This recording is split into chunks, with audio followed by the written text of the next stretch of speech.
In front of me is Realme 11 and today I would like to show you how you can connect it using Bluetooth.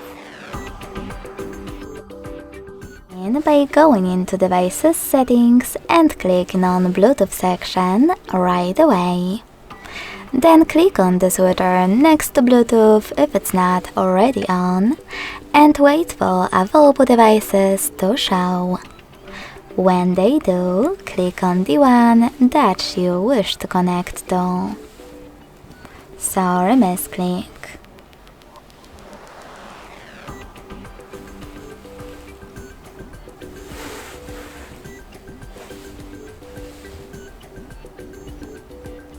Now select Pair in the pop-up and wait for the other device to accept your connection request.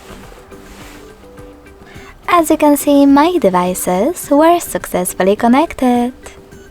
Thanks so much for watching. If you enjoyed this video, don't forget to leave a like, comment and subscribe.